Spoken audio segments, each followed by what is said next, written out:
오늘 함께 여러분과 은혜를 나누면서 영적 지도자가 어떻게 될 수 있는지 한번 여러분과 은혜를 나누려고 합니다. 오늘 말씀의 제목은 영적 지도자가 되는 비결, 영적 지도자가 되는 비결이라는 말씀의 제목으로 은혜를 나누려고 합니다. 기독교 역사를 공부해 보면 하나님께서 각 시대마다 하나님의 마음에 합한 지도자들을 부르셔서 부흥과 회개의 역사를 이루어 나가시는 모습을 볼 수 있습니다. 예를 들어 존 웨슬리, 조나단 에드워즈, 찰스 피니, 한국에는 길선주 목사님이나 나온몽 목사님, 또 조용기 목사님 같은 분들을 통해 하나님께서 하나님의 부흥을 일으켜 주셨습니다. 저도 수원 인돌산 기도원에서 예수님을 인격적으로 만나고 윤석전 목사님의 삶을 통해 수많은 사람들이 주님께로 돌아오는 모습들을 보았고, 수많은 사람들이 변화를 경험하는 모습을 보았습니다. 전도사님은 하나님의 사역을 감당하면서 전도사님 자신한테 질문하는 것이 있어요. 그것은 무엇이냐면, 내 안에 영혼을 살릴 만한 영역이 있는가, 능력이 있는가, 이 고민을 가장 많이 하면서 전도사님한테 스스로 질문해 보곤 합니다. 왜냐하면 목회는 수많은 영혼을 살릴 수도 있지만 수많은 사람들을 잘못된 길로 인도할 수도 있기 때문입니다. 성경에 보면 이스라엘의 영적 각성과 부흥을 이끌었던 사람들을 볼 수가 있어요. 그중 한 사람이 누구냐면 바로 에스라라는 사람입니다. 이스라엘 백성들은 우상을 숭배하고 계속해서 범죄했어요. 그래서 하나님이 아수르, 바벨론, 페르시아 같은 나라들을 통하여서 이스라엘 백성들을 징계하셨죠. 이스라엘 백성들이 계속해서 하나님을 떠나고 하나님 말씀에 불순종하니까 하나님께서는 바벨론이라는 나라를 선택하셔서 이스라엘 백성들을 징계하셨습니다. 시간이 지나 바벨론은 페르시아에 의해 멸망하게 됩니다. 하나님께서는 이스라엘 백성들에게 회복을 주시기 위해 페르시아 왕인 고레스 왕의 마음을 감동시켜 이스라엘 백성들이 다시 예루살렘으로 돌아가 하나님의 성전을 건축할 수 있도록 허락을 해주셨습니다. 바벨론에 포로로 있던 이스라엘 백성들은 무너진 성전을 건축하기 위해 3번을 예루살렘에 귀환했어요. 그런데 그 3번 중에 2번의 귀환을 이끌었던 지도자가 있습니다. 그 지도자가 바로 에스라입니다. 3번 중에 2번이나 귀환을 이끌었다면 이 지도자가 얼마나 영적인 지도자인지 여러분이 알아야 합니다. 전도사님은 오늘 에스라라는 사람을 통하여서 하나님께서 어떤 사람을 통하여 부흥을 일으키고 하나님이 어떤 사람들을 통하여서 이 땅 가운데 일하시는지 여러분과 함께 은혜를 나누려고 합니다. 에스라 7장 6절 말씀입니다. 전도사님이 읽겠습니다. 이 에스라가 바벨론에서 올라왔으니 그는 이스라엘 하나님 여호와께서 주신 모세의 율법에 익숙한 학자로서 그의 하나님 여호와의 도우심을 입음으로 왕에게 구하는 것은 다 받는 자이더니. 에스라는 2차 포로기한 때 이스라엘 백성들이 이끌었던 지도자예요. 성경은 하나님께서 에스라를 도우심으로 에스라가 페르시아 왕에게 구하는 성전 건축을 위해 구하는 모든 것을 받았다고 이야기합니다. 성경은 에스라를 가리켜 하나님의 율법에 익숙한 자였다고 말씀해요. 에스라는 하나님의 뜻과 하나님의 마음을 알기 위하여서 하나님의 말씀을 날마다 묵상했던 자입니다. 묵상은 하나님의 말씀을 계속해서 생각하고 읊조린다라는 뜻이에요. 그런데 에스라는 하나님의 뜻과 하나님의 마음을 알기 위하여서 계속해서 하나님의 말씀을 연구하는 율법 학자였다고 성경은 이야기합니다. 하나님의 손이 에스라와 함께했던 것, 하나님의 은혜가 에스라와 함께했던 이유가 무엇일까요? 에스라가 날마다 주님의 마음과 주님의 뜻을 알기 위하여서 하나님의 말씀을 가까이 했기 때문입니다. 에스라가 원했던 것은 단순히 성전 건축이 아니었어요. 에스라가 성전 건축을 한 것은 하나님께서 에스라에게 그것을 명령했기 때문에 성전 건축을 한 것입니다. 그런데 에스라가 원했던 것은 무엇이냐면 자신의 삶을 통해 하나님의 뜻이 이루어지는 것이었습니다. 그래서 하나님은 에스라의 삶 가운데 놀라운 은혜를 베푸신 것입니다. 에스라 7장 10절 말씀에 보면 이렇게 말합니다. 에스라가 여호와의 율법을 연구하여 준행하며 율례와 규례를 이스라엘에게 가르치기로 결심하였더라.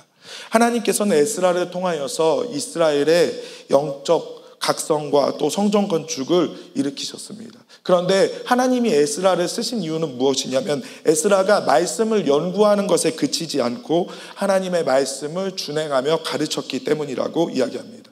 에스라가 하나님의 말씀을 연구했던 것, 하나님의 말씀을 가까이 했던 이유는 단 한 가지예요. 무엇이냐면 하나님이 기뻐하시는 삶을 살고 싶어서 에스라는 하나님의 말씀을 가까이 한 것입니다. 오늘날 우리는 말씀의 홍수의 시대에 살고 있어요. 그런데 아이러니한 것이 있어요. 그것은 무엇이냐면 교회들은 점점 더 어려워져 간다라는 사실입니다. 여러 가지 이유가 있을 수 있어요. 그것은 무엇이냐면 오늘날 사람들의 마음이 너무 강팍하기 때문입니다. 그리고 두 번째, 교회가 하나님의 역사를 이룰 생명력을 잊어버렸기 때문이에요. 그런데 둘 다 맞는 말이에요. 그런데 성경의 역사를 보면 하나님께서는 항상 어두운 시대 가운데 보석 같은 사람을 일으키셔서 하나님의 역사를 이끌어 나가시는 모습을 볼 수 있어요. 그렇다면 성경의 인물들과 또 하나님의 사람들과 우리의 차이는 무엇일까요? 그것은 오늘날 많은 사람들은 성경을 지식적으로 알고 있습니다. 그리고 성경을 알고 있지만 순종하진 않는다라는 것이에요. 그리고 하나님 말씀에 관심을 가지지 않는다라는 것입니다. 그런데 에스라가 하나님의 말씀을 가까이 했던 이유는 무엇이냐면 말씀을 묵상할 뿐만이 아니고 준행했다라고 성경은 이야기합니다. 에스라는 하나님의 말씀을 묵상했습니다. 그리고 거기서 멈추지 않고 준행했다라는 것이에요. 그리고 거기서 멈추지 않고 한 것이 있습니다. 가르치기로 힘썼다라고 성경은 이야기하는 것입니다. 하나님의 사람, 하나님이 쓰시는 사람은 어떤 특징을 가지고 있느냐? 하나님의 말씀을 사랑한다라는 것입니다. 그리고 사랑하는 것뿐만이 아니고 하나님의 말씀에 순종한다라는 것입니다. 그리고 순종할 뿐 아니라 가르치는 특징을 갖고 있다라는 것이에요. 여러분 영적 지도자가 되고 싶으세요? 그러면 하나님의 말씀을 가까이 하세요. 그리고 순종하는 사람이 되어야 합니다. 또 한 가지 갖출 자질이 있다면 말씀을 가르칠 수 있는 실력을 갖추어야 된다라고 성경은 말씀하고 있는 것입니다. 에스라는 날마다 하나님의 말씀을 묵상했어요. 그리고 하나님의 말씀을 준행하며 하나님이 기뻐하시는 삶을 살았어요. 이렇게 에스라가 하나님이 기뻐하시는 삶을 살아가자 하나님께서는 에스라를 통하여서 하나님의 부흥을 일으키셨습니다. 에스라 9장 1절부터 6절 말씀입니다. 이것은 전도사님이 한 절, 여러분이 한 절 읽도록 하겠습니다. 이 일 후에 방백들이 내게 나아 이르되 이스라엘 백성과 제사장들과 레위 사람들이 이 땅 백성들에게 떠나지 아니하고 가나안 사람들과 헷 사람들과 브리스 사람들과 여부스 사람들과 암몬 사람들과 모압 사람들과 애굽 사람들과 아모리 사람들의 가증한 일을 행하여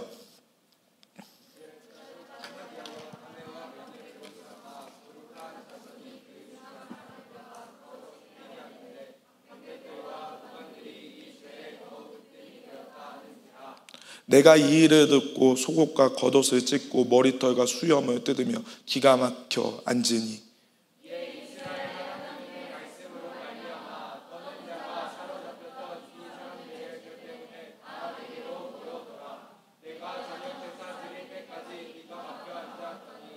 저녁 제사를 드릴 때에 내가 근심 중에 일어나서 속옷과 겉옷을 찢은 채 무릎을 꿇고 나의 하나님 여호와를 향하여 손을 들고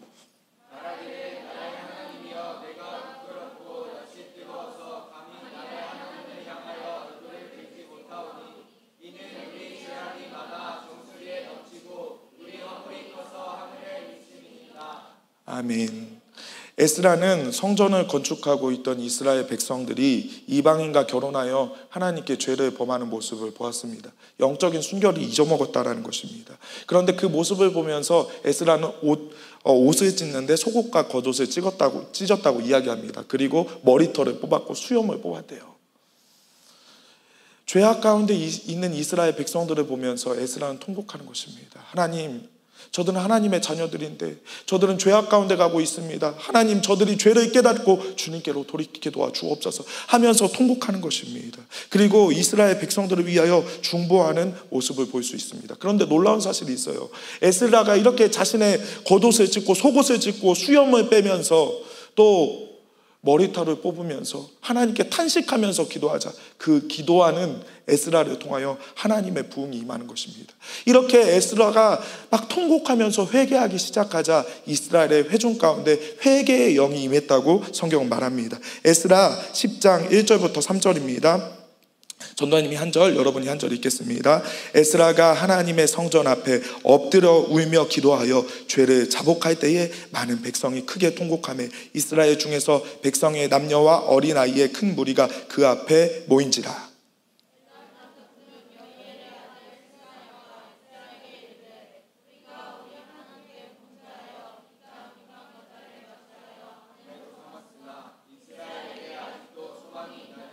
3절 다 같이 읽겠습니다. 곧 내 주의 교훈을 따르며 우리 하나님의 명령을 떨며 준행하는 자의 가르침을 따라 이 모든 아내와 그들의 소생을 다 내보내기로 우리 하나님과 언약을 세우고 율법대로 행할 것이니라. 아멘. 에스라가 통곡하면서 기도하는 것을 들은 이스라엘 백성들은 자신의 죄를 자복하면서 에스라의 가르침을 따라 하나님 말씀에 순종할 것을 결단했습니다. 그리고 이방 여인들을 내쫓고 이방 소생들을 내쫓겠다고 이야기했어요. 에스라는 통곡하고 있는 이스라엘 백성들에게 죄를 자복하고 죄를 끊을 뿐 아니라 하나님께 돌아오라고 말했습니다. 그런데 놀라운 것이 있어요. 이 말을 들은 이스라엘 백성들이 주님, 내가 그 에스라의 명령 앞에 순종하고 그 말에 준행하겠나이다 라고 말했다라는 것이에요. 에스라 10장 10절부터 12절 말씀입니다. 전도사님이 한 절, 여러분이 한 절, 마지막은 다 같이 읽겠습니다. 제사장 에스라가 일어나 그들에게 이르되 너희가 범죄하여 이방 여자를 아내로 삼아 이스라엘의 죄를 더하게 하였으니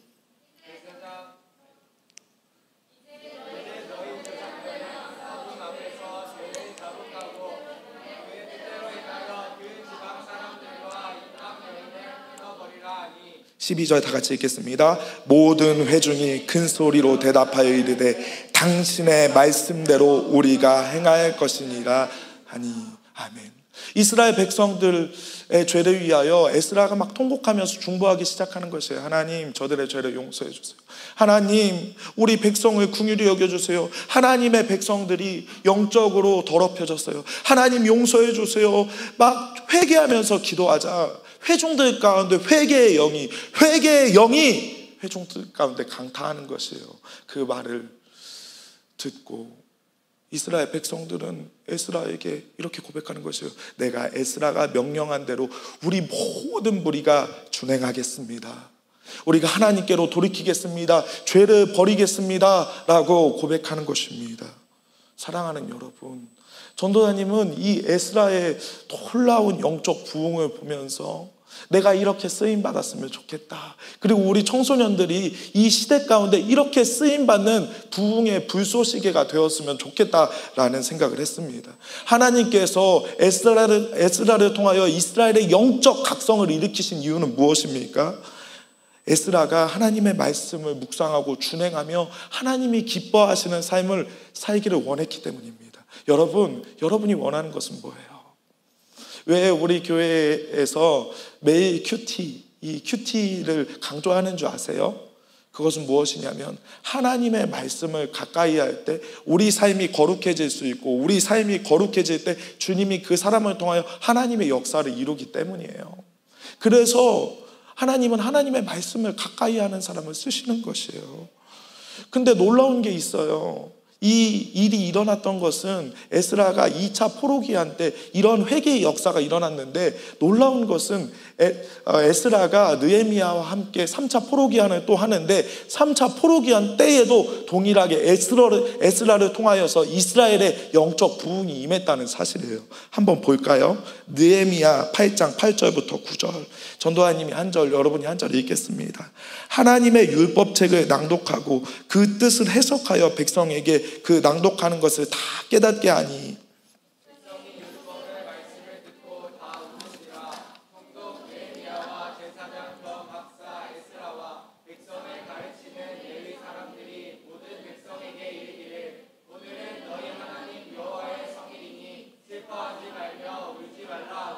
아멘.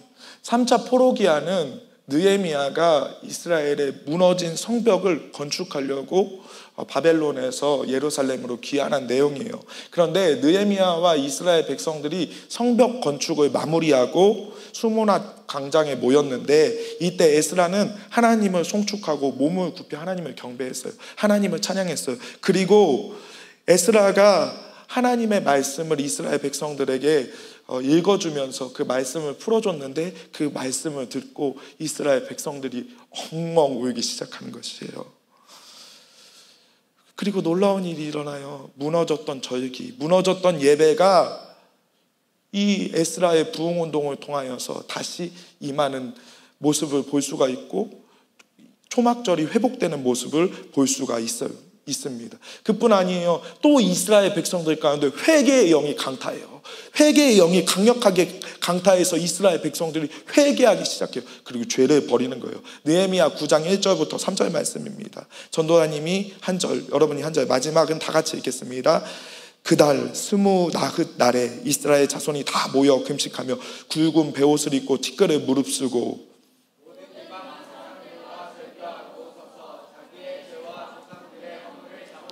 3절 다 같이 읽겠습니다. 시작. 이날의 낮 4분의 1은 그 제자리에 서서 그들의 하나님 여호와의 율법책을 낭독하고 낮 4분의 1은 죄를 자복하며 그들의 하나님 여호와께 경배하는데. 아멘. 하나님께서 에스라를 통해서 이스라엘의 성전 건축과 영적 각성을 이끄신 이유는 에스라가 하나님의 마음을 알고 하나님의 뜻에 순종하길 원했기 때문이에요. 에스라가 하나님의 말씀을 선포할 때 이스라엘 백성들은 이방 사람들과 절교하고 죄를 끊어버렸다고 이야기해요. 그리고 죄를 끊을 뿐 아니라 하나님을 다시 찬양했다고 성경은 이야기하고 있는 것이에요. 에스라가 하나님 앞에서 바로 살려고 하나님의 말씀을 묵상하고 준행하고 가르치는 일을 힘쓰자 그 사람을 통해 하나님의 영적 부흥이 임한 사실을 우리는 볼 수가 있어요. 전도사님, 이 에스라가 너무 부러워요. 구약 성경에 보면 선지자들은 하나님의 말씀을 전하다가 다 고난을 받고 다 핍박을 받고 다 어려움을 당한 모습이 대부분인데 에스라는 하나님의 말씀을 전할 때 이스라엘 백성들 가운데 회개의 운동이 일어나고 각성이 일어나고 영적 부흥이 일어났다는 것이에요. 오늘날 우리가 현대사를 살펴보면 수많은 영적 부흥 운동이 있었어요. 1906년에 웨일즈 부흥도 있었고 1907년에 우리가 잘 아는 평양 대부흥 운동도 있었어요. 또 미국의 아주사 부흥도 1905년 4년에 일어난 부흥이에요. 그런데 그 부흥은 한 사람을 통해 일어났어요. 근데 성경에도 이러한 예를 찾아볼 수 있다는 거예요. 그 예가 에스라라는 거예요. 에스라가 어땠어요? 하나님의 말씀을 사랑했다는 것이에요. 말씀을 사랑할 뿐만이 아니고 준행했다는 것이에요. 그리고 말씀을 가르치는 능력도 있었다고 성경은 이야기해요. 하나님은 어떤 사람을 쓰시나요? 하나님의 말씀에 순종하는 사람, 하나님의 말씀에 순종해서 하나님과 동행하는 사람, 그래서 하나님이 기뻐하시는 삶을 살아가는 사람, 하나님은 그 사람을 쓰신다고 성경은 말씀하고 있는 것이에요. 사랑하는 여러분, 우리가 말씀에 순종하기 위해서는 어떻게 해야 할까요? 하나님의 말씀을 묵상하는 사람이 되어야 돼요. 하나님의 말씀을 계속해서 읽고 그 말씀의 의미를 계속해서 생각하는 사람이 되어야 결국에 순종하는 사람이 될 수 있다라고 성경은 말씀하고 있는 것이에요. 그런데 말씀도 묵상하지 않고 말씀도 가까이 하지 않으면 절대 말씀을 순종할 수도 없고 그 사람을 통하여 영적 부흥도 임할 수가 없는 것이에요. 여러분, 큐티가 왜 중요한가요? 큐티를 통하여서 하나님의 마음을 아는 거예요. 하나님의 뜻을 아는 거예요. 하나님의 음성을 듣는 거예요. 거기서부터 말씀의 순종이 시작되는 거예요. 그런데 여러분이 말씀도 읽지 않는다면 여러분의 삶을 통하여 부흥이 일어나는 것을 기대하는 것은 정말로 어려운 일이에요. 그렇게 일어날 수가 없는 것이에요. 에스라는 말씀의 사람이었고 순종의 사람이었고 하나님의 말씀을 통하여서 하나님의 뜻과 마음을 알고 순종했기 때문에 에스라를 통해 하나님의 역사가 일어난 것이에요. 여러분, 우리 교회는 계속해서 큐티가 진행되고 있어요. 그런데 큐티에 힘쓰고 계신가요? 큐티를 가까이 하는 것, 하나님 말씀을 가까이 하는 것, 그것이 부흥의 시작이라는 거예요.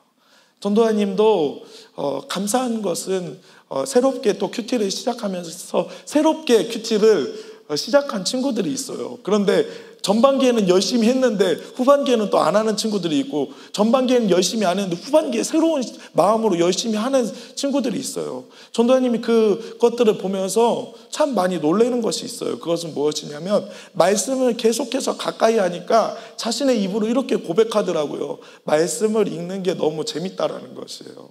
그리고 자신의 삶이 안정적이고 자신의 입술과 자신의 행동이 바뀐다라는 것을 전도사님한테 고백하는 것이에요. 전도사님 그 이야기를 보면서 아, 맞다, 에스라가 이랬다라는 사실을 전도사님 깨닫게 되는 거예요.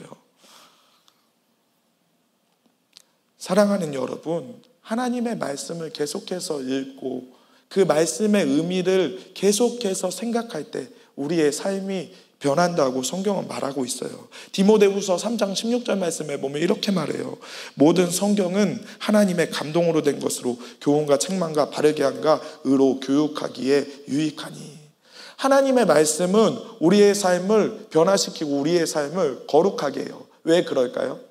하나님의 말씀은 성령의 감동으로 쓰여진 것이기 때문이에요. 아무리 훌륭한 책도 사람이 쓴 거예요. 그런데 성경이 다른 것이 있어요. 그것은 무엇이냐면 성경의 저자는 하나님이라는 거예요. 성경의 저자는 성령님이라는 거예요. 그래서 하나님의 말씀을 가까이 할 때 거룩한 자가 되고, 거룩한 자가 되어질 때 하나님이 그 사람을 붙들어 쓰시는 거예요. 다윗도 하나님의 말씀을 가까이 함으로 거룩한 자가 될 수 있었고 하나님께 쓰임받을 수 있었다고 고백해요. 시편 119편 9절부터 11절 말씀이에요. 제가 한 절, 여러분이 한 절, 마지막은 다 같이 읽겠습니다. 청년이 무엇으로 그의 행실을 깨끗하게 하리이까? 주의 말씀만 지킬 따름이니이다.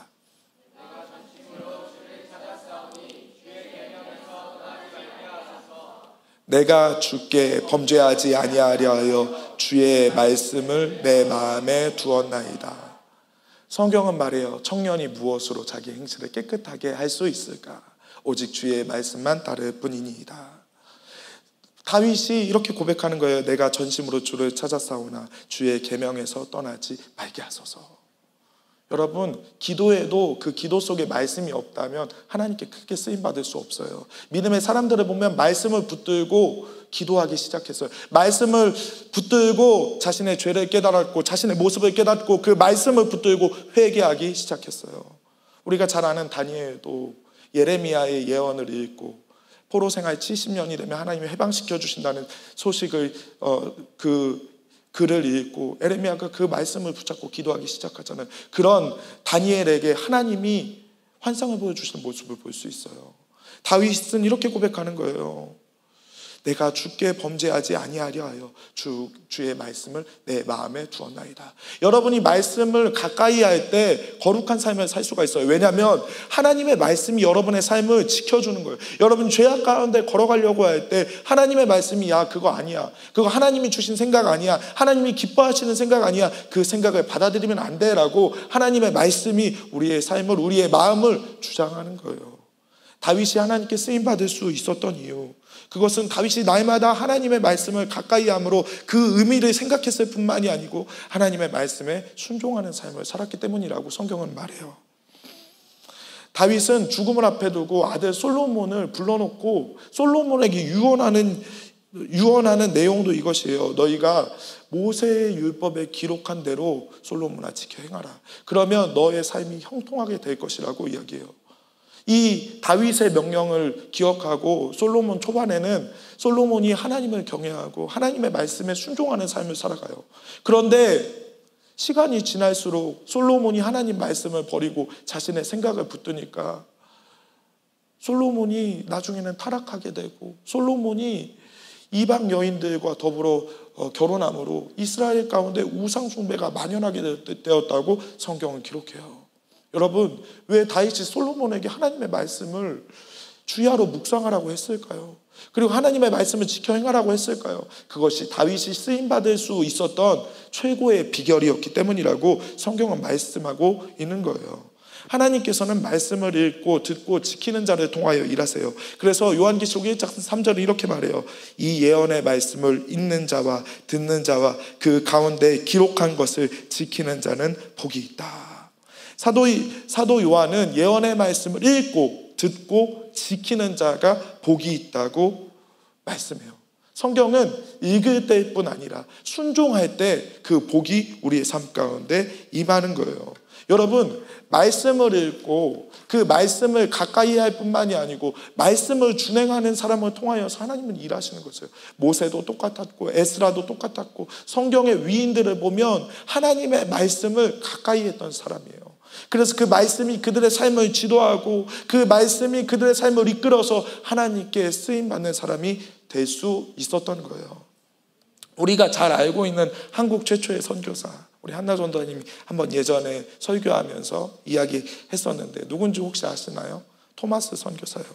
이 토마스 선교사는 한국의 선교 여행을 2번 오게 돼요. 첫 번째 선교 여행은 한국의 백령도 근처에 선교 여행을 오게 되는데, 첫 번째 와서 한 일이 뭐냐면 배를 타고 와서 백령도 근처에 성경을 200권을 뿌렸대요. 그리고 다시 중국으로 돌아가죠. 중국으로 돌아갔다가 1866년 제너럴 샤머노 그 배를 타고 이 토마스 선교사는 다시 들어오게 되는데, 선교사님이 타고 온 배, 선교사님이 타고 온 사람 배와 또 그 조선군과 충돌이 일어났어요. 그래서 그 제너럴 샤머노가 다 불에 타게 되죠. 그래서 이 토마스 선교사는 잡혀서 결국엔 순교하게 되는데, 선교사님을 죽인 사람이 누구냐면 박충권이란 사람이에요. 이 박충권이란 사람이 선교사님을 죽이려고 칼을 뽑아들자 이 토마스 선교사님은 마지막 품속에 있던 성경까지 박충권이란 사람한테 주면서 그에게 복음의 유산을 남겼다고 해요. 그리고 토마스 선교사는 죽는 그 순간까지 계속해서 배에 있던 성경을 계속해서 대동강 근처에 던졌다고 해요. 그런데 놀라운 일이 있어요. 이 토마스 선교사님을 통해서 건네받은 이 성경을 통해 우리가 잘 알고 있는 평양 장대원 교회가 탄생되었다고 역사는 기록하고 있어요. 그리고 토마스 선교사가 건네준 그 성경을 붙들고 박충권이라는 사람이 나중에는 뭐가 되냐면 평양 장대원 교회 장로님이 되었어요. 1866년 9월 4일 제너럴 샤머노의 사건이 종결된 후 평양감사 박 교수는 토마스 선교사에 의해 뿌려진 수백 권의 성경과 전도 책자를 건진 사람들에게 체포령과 회수령을 내렸어요. 그 말을 듣고 수많은 사람들은 성경을 다 버렸어요. 그런데 여기서 중요한 것이 있어요. 박영식이라는 사람이 그 성경을 다 주워가지고 자신의 집에 벽지로 사용해요. 이 벽지로 사용하는데 나중에 최치량이라는 사람이 그 건물을 사서 여관으로 그 건물을 사용하게 돼요. 토마스 선교사가 죽은 30년 후에 마페 선교사라는 선교사가 평양에 본부를 두기 위해, 선교 본부를 두기 위해 평양에 방문하게 되는데, 그때 최치량이 운영하는 여관에 투숙을 하게 됐어요. 그리고 마페 선교사는 그 최치량을 전도했고, 그 최치량은 예수님을 영접하고 그 여관이 어떻게 변하느냐, 평양 장대원 교회가 되었다고 성경은 기록해요. 그런데 마페 선교사가 그 최치량의 집에서 예배를 시작했는데 이미 그 평양에는 29명이나 되는 기독교인들이 있었대요. 어떻게 생겨났을까요? 토마스 선교사가 죽으면서 다 던져준 성경을 들고 예수님을 영접하게 된 거예요. 최치량이라는 사람도 토마스 선교사가 뿌렸던 성경을 받은 사람 중에 한 명이에요.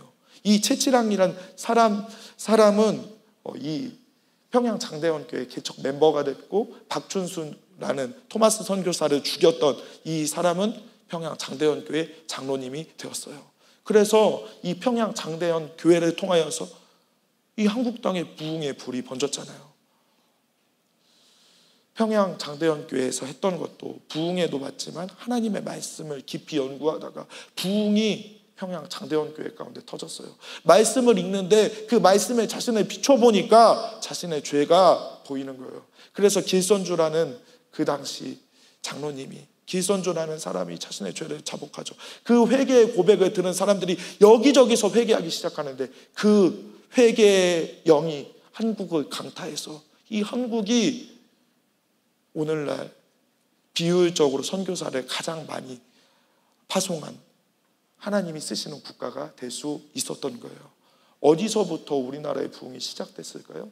이 토마스, 아무 의미 없는 사람인 것 같지만 와서 선교도 한번 제대로 하지 못하고 성경을 던진 이 토마스 선교사가 던져준 이 성경을 붙들고 사람들이 하나님의 말씀을 들었고 예수님을 영접했을 뿐만이 아니라 이 말씀을 통하여서 우리나라가 이렇게 변한 거예요. 사랑하는 여러분, 하나님은 말씀의 사람을 쓰세요. 에스라를 쓰신 이유도 단 한 가지예요. 에스라가 말씀을 연구하고 준행하고 가르치기로 결심했다. 이것은 무엇이냐면 말씀을 읽고 그 말씀을 묵상함으로 순종하는 삶을 살았을 뿐만이 아니라 그 말씀을 가르치는 삶을 살았다고 성경은 말씀하고 있는 거예요. 여러분, 큐티 열심히 하고 있나요? 전도사님이 전반기에는 큐티를 열심히 하다가 후반기에 안 하는 친구들에게 항상 이야기하는 게 있어요. 전도사님 카톡을 보여주면서 야, 카톡방에 큐티가 안 올라온다고, 큐티가 안 올리는 것 같지? 친구들이 다 큐티를 올려줘. 이거 한번 확인해봐. 얘도 올리고 얘도 올리고 얘도 올려. 이 말은 뭘까요? 너도 하라는 뜻이에요. 어제는 제가 예훈이한테 이야기했어요. 그치? 우리 예훈이한테 이야기했어. 예훈이가 오늘 설교 제목 뭐냐요? 저한테. 그래서 영적 지도자가 되라. 이런 설교 제목이라니까 전도사님 저도 영적 지도자가 되고 싶습니다. 이렇게 이야기를 하더라고요. 그래서 오늘 결국에 말씀의 제목은 큐티 열심히 해라. 말씀 열심히 봐라. 아니 예훈이가 못하고 있다는 게 아니고 우리 예훈이가 뻘쭘해 하는데 예훈이 열심히 하고 있는데 그냥 예훈이를 이야기한 거예요. 여러분, 말씀을 가까이 하는 사람이 돼야 돼요. 말씀을 깊이 묵상하는 사람이 돼야 돼요. 그 사람을 통해 하나님의 부흥이 임하는 거예요. 전도사님 너무 감사한 것이 있어요. 우리 시영이가 전반기에 말씀부터 안 읽었는데 우리 예훈이랑 시영이가 너무 친해서 그런지 예훈이가 전반기는 또 열심히 하더니 후반기는 우리 시영이가 불이 붙어서 맨날 말씀을 올리는데 제가 그걸 보면서 참 은혜가 된다라는 생각을 많이 했어요. 사랑하는 여러분, 우리도 큐티 다시 한번 시작합시다. 하나님의 말씀을 묵상하는 것 다시 한번 시작합시다. 그래서 에스라와 같이 하나님이 쓰시는 영적 지도자가 되시기를 예수님의 이름으로 축복합니다.